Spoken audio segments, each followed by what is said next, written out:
Good evening, ladies and gentlemen. This is podcast number 3 for Writers of the Future. We have Jennifer Bruce with us, and we're going to talk to her in just a second. Now, I know y'all going to catch these first 2 videos first. I've been telling y'all for months, actually for years, about Writers of the Future and how good they are and what they're doing and stuff like that. So we're going to be doing a live podcast, so you know we're on the up and up, and that you should get involved with Writers of the Future. So Jennifer, how are you? I'm doing good. You good? Having fun? Yes, lots of fun. Didn't get nervous enough when you first got here? There've been nerves. It's I mean, this was pushed off, so we've been anticipating it for like a year or two, and so it finally being here, which is quite interesting. It is. It was different than I thought it was going to be. I'm not going to lie. When John told me about it the year before last, he's like, "Oh, we're not going to do it this year because of COVID this, COVID that."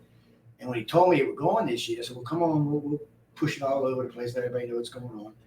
And again, though, doing that show, I had Emily and John on with me. You know, Emily's just as sweet as can be. Mm-hmm. I know she's mean, but she acts all sweet. But I know how she's Canadian. I'm just teasing. But we're on the show, right smack in the middle of the show. Somebody calls in and goes, "None of this is free. Y'all are just lying. You're just trying to get us in and get us our money." I'm like, okay.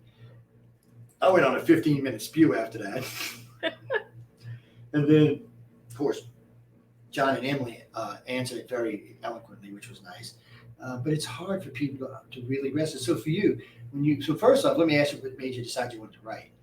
Oh, I'm actually the illustrator. Oh, well, you're the illustrator. See, that's even better. So you're an artist. Yes. See, I'll show you my artwork. It's a stick man. Or if it's a girl, it's a stick man with hair. There you go. Stick person. I'm sorry. If anybody writes to me, it's a stick person, okay? Lord have mercy. I get all kind of emails. So you knew at a young age you had talent? Because I know a lot of people I meet who draw have learned at a fairly young age that they have talent. Yes. Or you know, that they're decent artists. Because I have my 3 stepdaughters are really good. They will never submit to anything. One of them submitted to that where you draw the little mouse. She got a job out of it. Oh, nice. Yeah, we're talking ages ago, but I don't even think they have that contest anymore. But still, it was interesting. So, what was that? So you said, "Oh, I'm good. I'm just gonna send it in, huh?"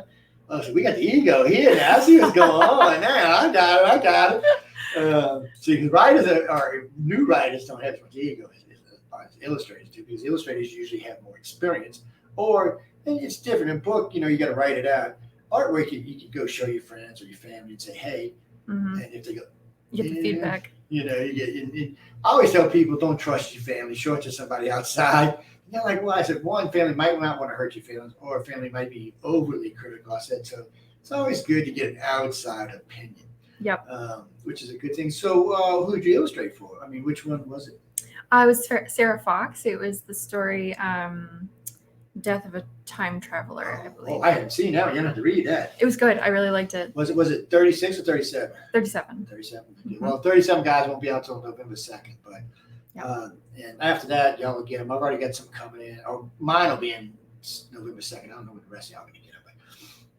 So you'll get to see Jennifer's artwork, and you'll get to read the story. It's got to be a really fun story.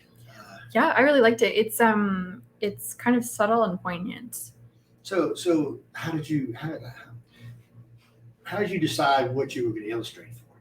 I mean, what was the thinking behind it? Well, I tend to like to go with kind of a subtle approach. Like I don't want to be right in your face with what I'm showing. I don't want to tell you the whole story. Yeah. I just want to give you a little snippet to intrigue you and draw you in. So I tried to focus on the main heart of the story. And sort of the main message, what the author's trying to get across to you. And I think a lot of the origin maybe about, the metaphor of an absent father. He was a time traveler in the story. So they kind of used that to illustrate that point. So I kind of used him as my focal point and did a few things to make him look kind of ethereal and you don't quite know what's going on, but just to be intriguing but not tell you too much. That's the way it should be. One of the books John sent me from L. Ron Hubbard, one of the things he talked about it, because he's got some great covers, and he's got some weird covers, but some great ones. So he always said you want to be able to tell a story, but you want to intrigue the story, I guess is how he would say it. So that makes sense. So for you, this is a good thing. I mean, it's a good thing for everybody. I shouldn't have said it like that, but I mean, for illustrators, this could take up much faster than for authors because your artwork's going to be seen all over the place. Right. It's I don't know. I forgot. He told me how many copies they sold on 35. And it was quite a few. Mm-hmm. And so I mean, these are things that can get out there quickly. People can see your artwork because for artists, there's a lot more venues than there is for authors. I mean, there's Yes. commercial art, there's all kind of recreation. It's just this is art. Like for our station, we use artists for our station from time to time. Mm-hmm. We get a lot of people who come in and do work for us so they can get there because our site gets about 10,000 hits a day. So, we post it when people send us new things or new art, we'll put it up there or making banners for us. We always put them on there and we mention whoever does it. So those kind of things can take off. And then there's always graphic design as well. So Mm-hmm. there's lots of ways for you to go. But what is it that you want out of this? Well, I'm trying to work on a freelance book cover career.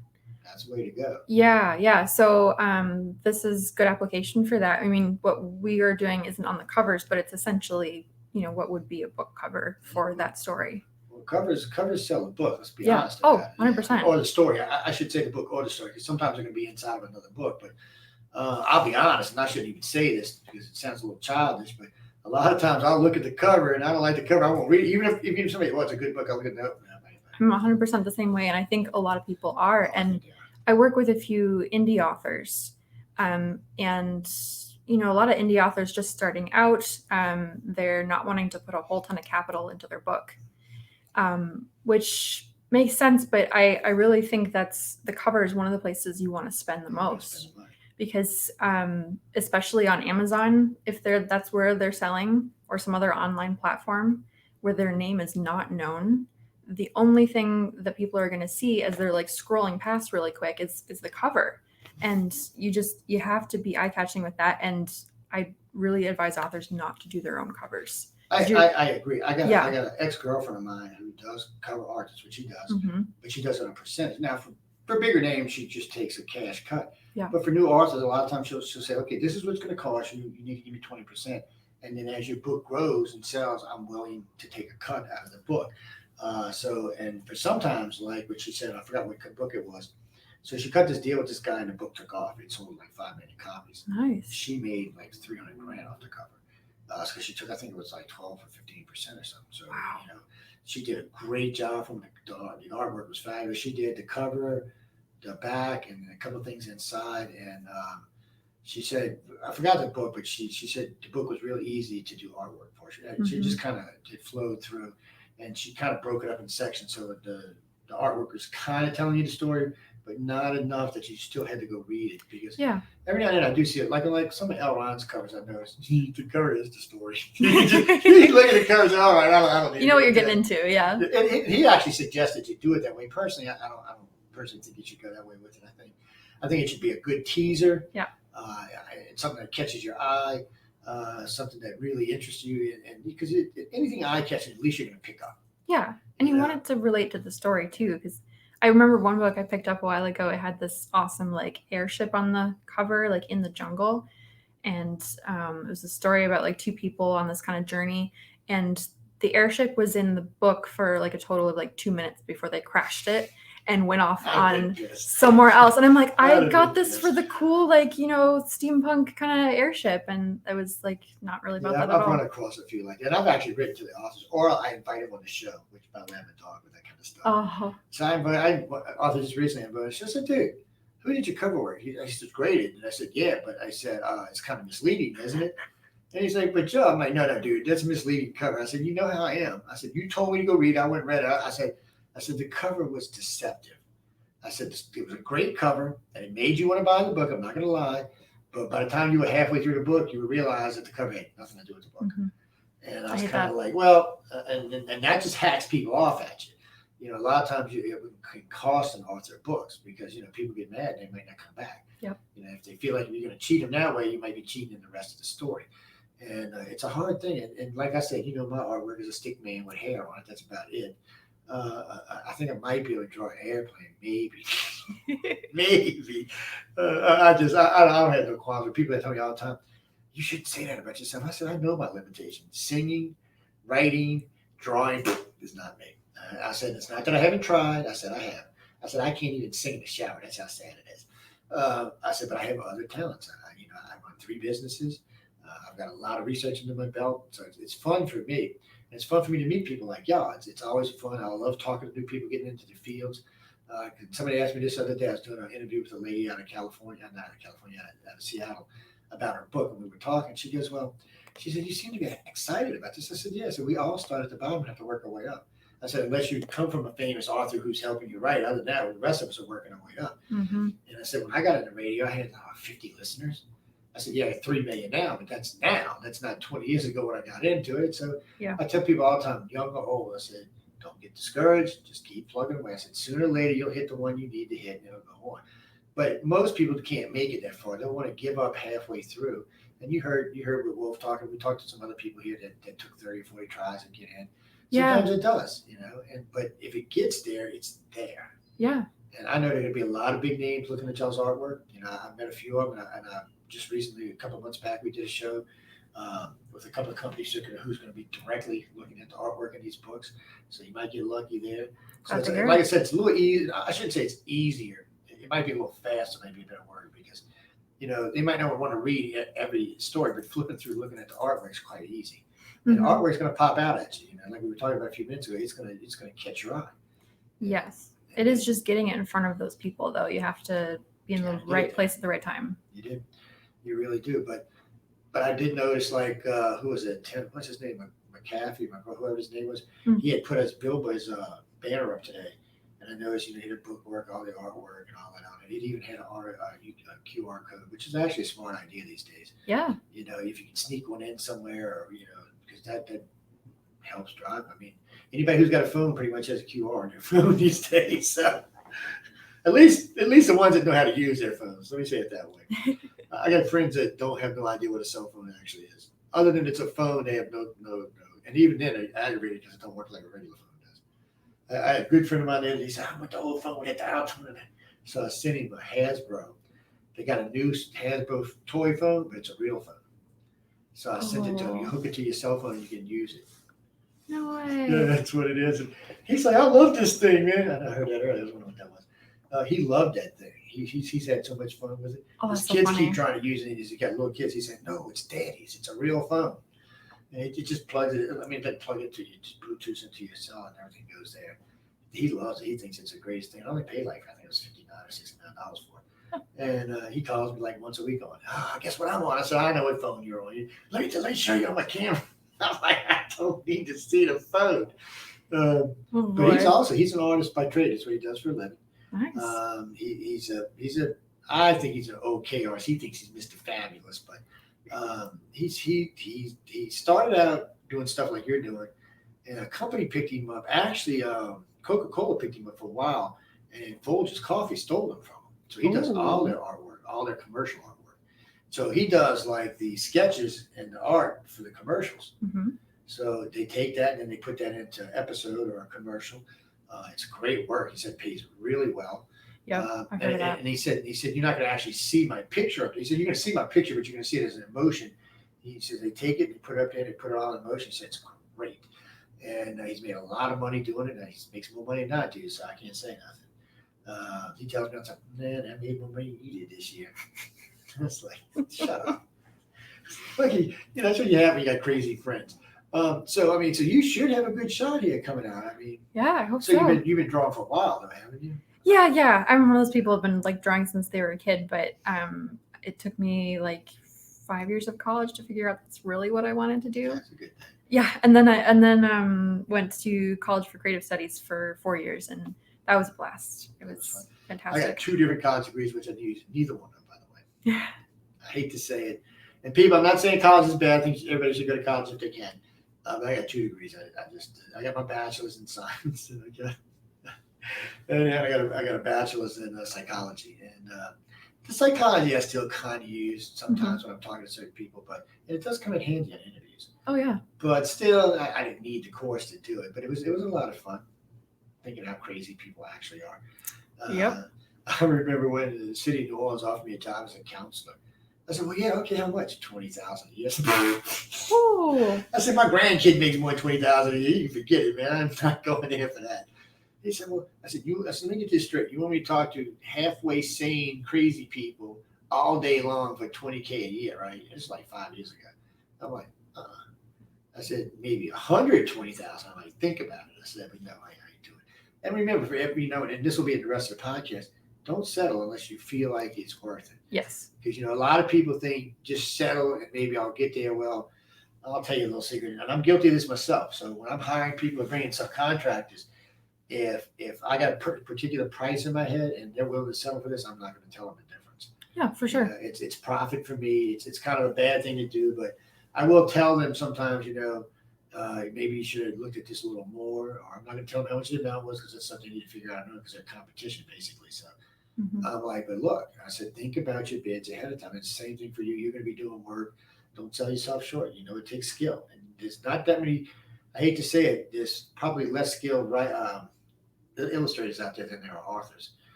They're hard to come by and they're seeked by many, many, many companies. Yeah. Because people need good artwork, whatever it may be. It may be for advertisement, it may be for art. I got a good friend of mine, she lives in Atlanta, and she does artwork, but she does murals on people's walls and stuff. So she charges $25,000 a mural. And so she'll draw them a picture. Well, they'll tell her what she wants, and then she'll draw the picture, and she'll bring it to them, and she'll show them what it is. And if they're happy with it, then she takes a little tiny picture and turns it into a wall this size. And I got to say, the girl does fabulous work. I mean, fabulous. Wow. She hand draws out everything, then she goes back and backfills it. So Yep. for her, it's kind of like illustrating and painting at the same time. Because she's got to sit down and color code it however she wants. But it's great and it's good money. And Atlanta's a big town that's got a lot of people like it. And what happens is one rich person sees it, and every other one's got to have one. And so there's money to be made. There's lots of places like that. That's why I say I got a lot of friends that are authors, and I know it's a lot of hard work for them to get where they are. Yeah. And I'm not saying it's not going to be hard work for you. It probably is, but it might be a little faster road, especially since you're a little college behind you. You get good artwork. Businesses are going to be looking for that kind of stuff. So for you really got to decide what it is that your heart's willing to settle for. Yeah. Do you want to get messed up with the corporate people, which they're going to probably pay you more? Yeah. Will you get the same satisfaction? I don't know. Reason I don't use my bachelor's is because I like having a construction company. I enjoy what we do, and I have a good sense of completion. So like the building we're working on right now, we just gutted the whole place. So when it's done, it'll go from complete rubble to completely remodeled, and it looks fabulous, and it makes me feel good afterwards. I just built 8 homes for people to live in. It just gives me a sense of accomplishments where if I was just painting or sheetrock, I'm not going to get the same feel. Sure. And so it is what you're willing to settle with. That's what it comes down to. Yep. Like, I'll tell you a little secret too. Like I tell my daughters, it's just as easy to love a rich man as a poor man. It's the same thing in business. You can mouse around and stay at the bottom if that's what you feel comfortable, because you can make a good living any way you go. I think for you, you'll probably move that way pretty quickly. You seem intelligent, so I don't think you're gonna really have a problem. And then you're right, it is getting that first connection. Yeah. But once you get it, it usually goes from there. And this should be your first connection that you need. Yeah, I'm hoping this will be a really good jumping off point for me. Yeah. Well, I know we're going to be giving lots of books away, and I Yeah. know they already have several people that send out the books too. So it should be something that should pan out for you. And if Yeah. not, there's other contests and other places. And I tell everybody to get as many of them as you can. Yeah. And well, Marsha, the way she did it, she never went to any contest. She didn't even go to college. She just started going to businesses and saying, "This is what I do." And she brought a book of her artwork with her. She got a job on a third interview. Nice. Yeah, she's like, yeah. See, and she had in the book written what she wanted. She wasn't going to settle for anything less. Yeah. I said, "Girl, that's a big figure for a newbie," and she got it. I was impressed she got it, and she's been with him now for 12 years, 13 years. She's happy as pig and poop, man. She has a great time. She sends me stuff out. She'll send me stupid little doodles. I was like, "What is this?" I don't even know what it is. She said, "Oh, watch, it's going to be on TV real soon." Huh. I'm like, "What the hell is it?" She's like, "Jerry, you got no imagination." I said, "Yeah, because it looks like a bunch of doodling to me." And then she'll send me the colored in version. Then it makes sense. Yeah. I'm like, "Oh, okay, now I see what it is." But she does a lot of different stuff. She's done artwork for Doctor Who. Nice. She's done artwork for Star Trek Generations, for the one with Scott Bakula in it, the last one. Okay. Yeah. She's got designs for Discovery. She's got some other Hollywood credits. She's got quite a few things she's done in New York. She works for this company, and when they need an artist, they send her out there to do it. And so far, they've been really happy. She's been steadily moving up the ladder. She told me this year, if they move her up any higher, she's not going to do art anymore. Yeah, that does happen when you get high enough. Yeah. She said they want to put me in a corporate world, Joe, and my days are going to go. So the only art I'm going to do is when I buy it. She said because her boss was telling her he's getting ready to retire and they're looking at her to take over in 2 years. And he told her his daily routine. He said, where am I going to get? He works 12 hours a day, 6 days a week. She said, where in the hell? And don't get me wrong, a man makes almost $600,000 a year. So I told her, I said, well, do you want to give up your love and take the money, or do you want to stay where you are and let somebody else have the job? I said, you never knew who your new boss was going to be, by the way. So there's always you that. got to think about that. And I said, and if you hate it down the line, ask to step down or go work for somebody else. I said, you've got a good reputation. I said, other companies will hire. And I can hear it in her voice when I talk to her that it makes her antsy. Part of her, the greedy side of her wants the money, but the part that really made her who she is doesn't. I mean, It's not that they don't want the money. She wants to do the work. She says it's a good stress reliever for her. It's a good. So let me ask you that. So for you, can you just like disappear into your artwork when you're doing it? Yeah, it's partly aided by my Netflix addiction. Like the rest of the country. Yes, especially right now. But no, when I kind of always say that I'm like working all day, because when I get home from my day job, then I go to my couch and I get out my iPad and I'm drawing away on there while I watch TV and maybe until bed. So that's the way to do it. Yeah, but it's relaxing at the same time because then I get to zone out a little bit, and that's really nice. That is really nice. It's one of the reasons I like doing radio, because when I get antsy, I'll go do like a political show, or I'll bring on a guest that I know is going to irritate me, and I'll get stress free. I mean, I'll feel good for a month after that. It's all my friends are like, "Damn, you're in a good mood." I said, "Yeah, why don't you listen to my show last night?" And they're like, "Why?" I said, "Go listen to me. I'm in a good mood." And not that I take pleasure in so much in tearing up people, but it is a stress relief. Sure, yeah. And especially when I know I got somebody who's just total BS. I'm like, oh no.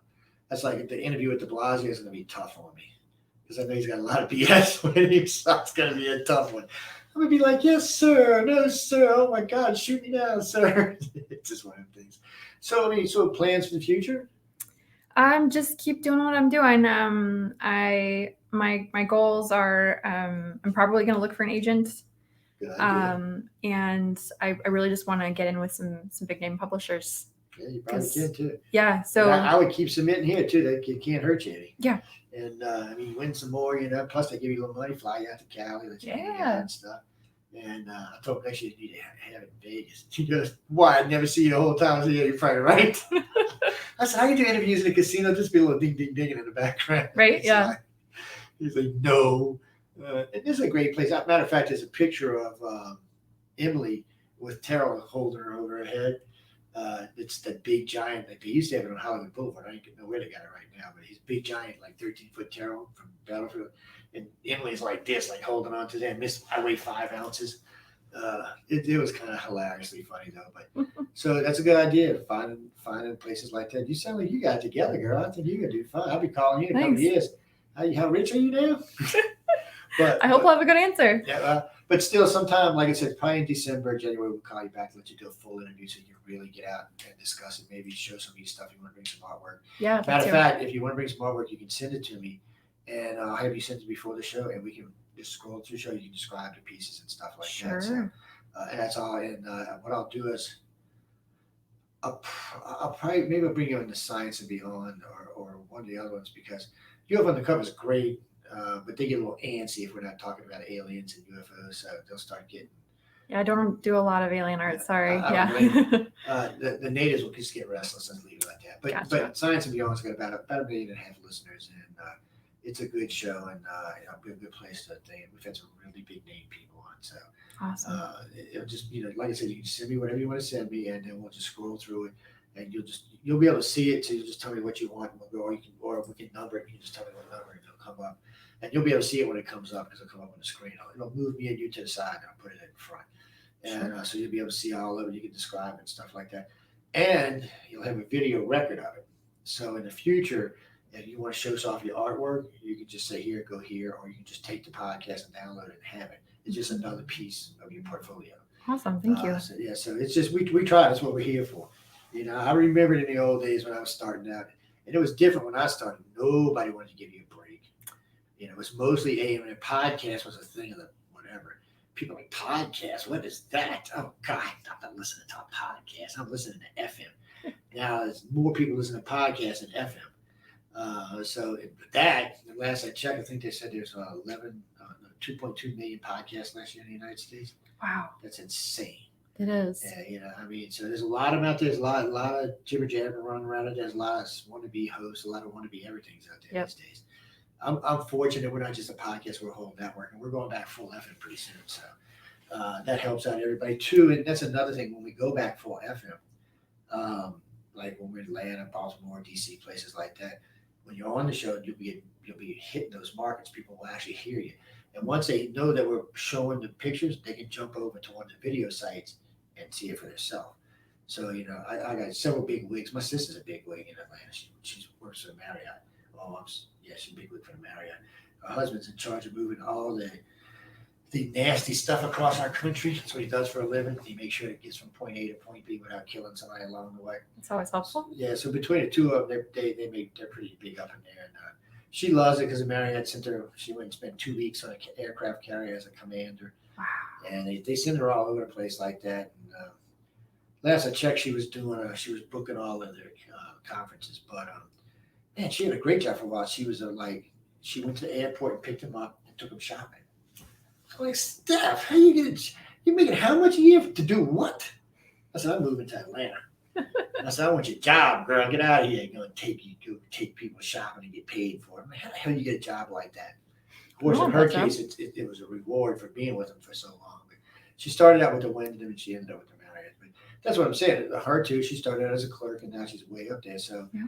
But if you got the ambition and you're a good artist, I don't see why you're not going to make it big. I mean, at least have a comfortable life out of it. Yeah. And so that's why you never know when you might get some like with these guys, they may call you in the future to do some artwork for them for different things because they do a lot of different illustrating. Yeah. I mean, I know they get a lot of stuff because of the illustrators themselves, but they do a lot of stuff. But what's else going to issue? I think we're good. Anything you want to say before we go? You good? Well, if anybody wants to look me up, I've got jenniferbruceart.com, and all my socials are under jbruceart. It's so nice that y'all all have websites. It's not against. I don't hold it against people when they don't have websites. It's just so hard to find stuff without a website. Yeah, you kind of need one in these industries. A friend of mine said, I got a website. I said, what is it? He said, Facebook. I said, Facebook is not a website. No. I said, Facebook is Facebook. I said, you can put your stuff on Facebook, but it scrolls down and goes all kind of places. You never know where it is. Mm-hmm. And I always suggest to people, if you don't have one, there's lots of free sites out there. You don't have to pay for them. Yep. And there's places like Homestead, I call site building for idiots because it's point and click. I mean, a guy told me one day, I can't make a website. I said, really? I said, look, I'm going to give you this company I do business with. And he goes over there. He bought the little cheap version. He got a free version. We bought the little cheap version. Next thing I knew, he's got a massive website, 31 pages all over. He said, I love this, man. This is great. I said, stop. That's too much. Go back to like 2 or 3 pages. You can have big websites. You just got to have good stuff on them. Yeah. Not just meandering through them. But anyway, any parting words before we let you get out of here? No, but thank you for having me on. Thank you for joining us. And like I said, we'll get with you probably between the end of December and sometime in January. Sounds good. And now I got everybody's names. So as I'm going through, I'll have y'all's names. So I won't lose nobody. But ladies and gentlemen, we're going to get out. We got one more guest coming up before we head out for some other stuff, for some refreshments, I guess, as John would say. And of course, guys and girls, again, all of this is free.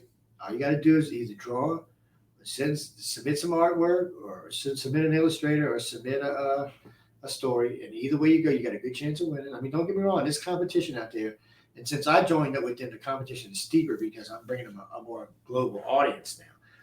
So it's going to expand it out. So y'all have to work a little bit harder, but get out there, people, because if you can win this, it is going to be a boost in your career. And even if it doesn't boost your career, you still got bragging rights that you won from L. Ron Hubbard's Writers of the Future. It's a great thing to have in a resume. You just can't get around it. And plus, you got the artwork or the story as part of your portfolio. Actually, for most of the authors, it's going to be both, because they're going to have their story plus your artwork, which is going to even make it better. Yep. Plus, I can't hurt you any because they're talking about your artwork on their story. So, I mean, that just works like. Oh, that's one thing I want to ask before we go. So, how did they select the story for you to do the artwork for? I was told Maliva did that. She kind of looked at each artist's style and read the stories and then kind of tried to figure out, who would work best with each story. Maybe like someone was really good with science fiction, space astronaut art, and maybe they got the a story about a spaceship or something. So Yeah, little green alien guys. yes, she did a great job. Oh no, I thought the artwork was fabulous. Matter of fact, I got a picture of everybody's artwork. Awesome. And it'll go up on the website as well. So now what I'm gonna do is, as I'm interviewing everybody, I'll be able to associate what artwork with anybody. So I'll be able to put y'all's names underneath it, Yeah. and that'll make it easy. That way I'll have the author and the illustrator's name right next to it. So people, when they come on the page and they see that, probably what I'll end up doing in the beginning, it'll be a jumble of all kind of stuff. But as it goes along, eventually it'll be the icon of the illustrator and the name, and so just click on it to look at a blown up picture of your artwork, and they'll also get to see the author's Yeah. writing as well. So, I mean, I'm not going to publish a story, but I will put a link where they can find the books at. But anyway, I'm going to let you get, because I know y'all running late. This poor man, he's been patient. He's like, how did I get to be last? I should have been first, man. But anyway, Jennifer, thank you very much. But Thank you. that's